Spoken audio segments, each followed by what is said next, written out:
அப்போ நம்முடைய பாலாஜி அவர்கள் தான் ஃபேஸ்புக்கில் ஒரு ஸ்டேட்டஸ் போட்டார், ட்வீட்டில் போட்டார்.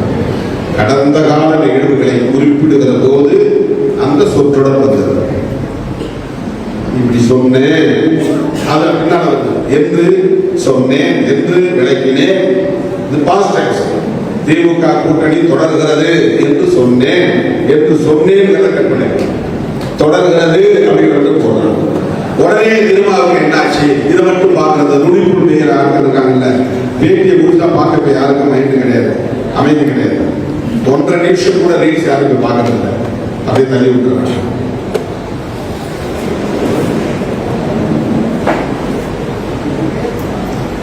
நாங்கள் எங்கே இருந்தாலும் அந்த இடத்தில் நேர்மையாக இருப்போம், இருந்து வருவோம்.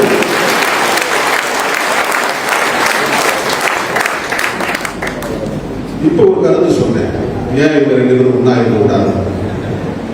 இருக்க மாட்டாங்கிறது எங்களுக்கு தெரியும், ஆனா ஏன் இருக்கக்கூடாது நான் கேள்வி எழுப்புகிறேன்.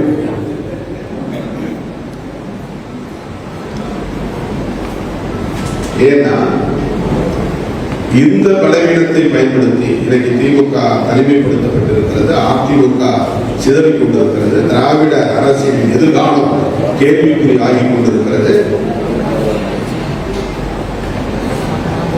பெரியார் அரசியலின் எதிர்காலம் என்னவாகும் என்கிற கவலை அதிகரிக்கிறது. இந்த இடத்தில் we the leaders அப்படின்னு ஒரு கட்சி தொடங்கியிருக்கிறார். we the leaders இங்கிலீஷ், அவர் ஐபிஎஸ் படிச்சோம், யார் உங்களுக்கு தெரியும்?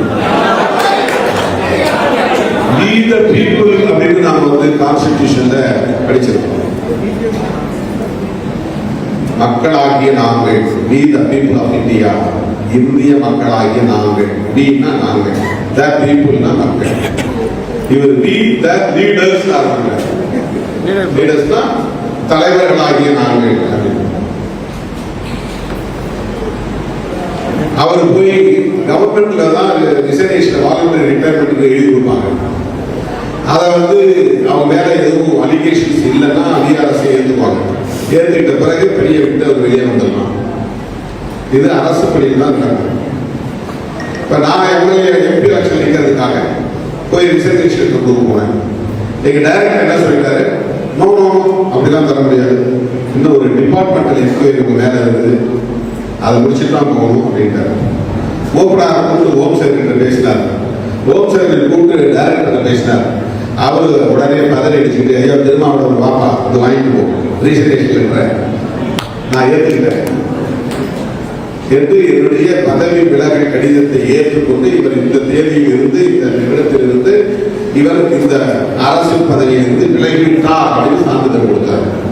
இது அரசு பணியை விலகுவதற்கு கடிதம் போட்டு அனுமதிக்கு காத்திருக்கணும். கட்சியிலிருந்து விலகிறதுக்கு ஏன் இவர் போய் டெல்லியில் உட்கார்ந்து இருந்தார்? அண்ணாமலை வெளியே சொல்லி போகல, நான் இப்ப பிஜேபி இல்லை தனியா கட்சி தொடங்க போறேன் அப்படின்னு சொல்லிட்டா முடிஞ்சு போச்சு.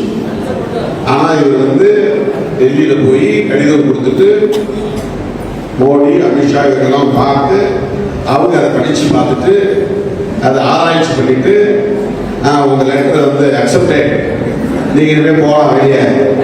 யாராவது எந்த உலகத்திலே நடக்குமாப்பா, ஒரு பொலிட்டிக்கல் பார்ட்டி வெளியே போறதுக்கு யாராவது ரிசர்வேஷன் கொடுத்து அதை அக்செப்டன்ஸ் வரல காத்திருந்த வரலாறு உலகத்தில் உண்டா? நீங்க பிடிக்கலன்னா நீங்க மட்டும் வெளியே போயிட்டே இருக்கலாம், யாரும் கேட்க போறாங்க? ஏன்னா நீங்களா வந்தீங்க, நாம எல்லாம் ஒன்னா வாழ்றதுக்கே வந்ததுதான். வெளியே போனா யாரும் வேணாலும் எப்போ வேணாலும் வெளியே போகலாம். வெளியே போயிட்டு பிரஷர் மீட் பண்ணலாம். பத்திரிகையாளர் கூப்பிட்டு நான் இப்போ இந்த இடத்துல இருந்து விடுதலை சிறுத்தைகள் கட்சியில இல்லை சோ காரணம் அப்படின்னு சொல்லிட்டு போயிட்டே இருக்கலாம். யார் என்ன பண்ண போறாங்க? அரசு பண்ண முடியும். என் கட்சியில இருந்து எப்படி வெளியே போனார் விலகினார் அப்படின்னு நான் கேஸ் கொடுக்க முடியுமா அல்லது கைது பண்ண முடியுமா? ஆனா அண்ணாமலை அனுமதி வாங்கிட்டு கட்சி தொடங்குறாங்க. இது ஆழ சிந்திக்க வேண்டிய பிஜேபி இன்னொரு முகத்தோடு, RSS இன்னொரு முகத்தோடு தமிழ்நாட்டுக்குள்ளே அடியெடுத்து வைக்கிறது. இங்கே சொந்த முகத்தோடு வந்தால் பிஜேபியால் ஒருபோதும் வெற்றி பெற முடியாது, போடி ஆகாது. காலம் முயற்சி பண்ணி பார்க்குறாங்க, ஒன்றும் அது நடக்கல. ஒரே ஒரு எம்எல்ஏ தான் ஜெயிச்சிருக்காங்க ஏடிஎம்கே கூட்டணி. ஒரே ஒரு எம்எல்ஏ நீங்களே ஊட்டி.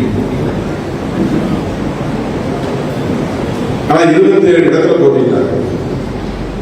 திமுக கூட்டணியில் நாம் எடுத்த முன்முயற்சி வெற்றி பெற்று விட்டது. பிஜேபி இங்கு வலிமை பெற்றுவிடக் கூடாது, அதிமுக கூட்டணி ஆட்சிக்கு வந்துவிடக் கூடாது, அதிமுக கூட்டணியை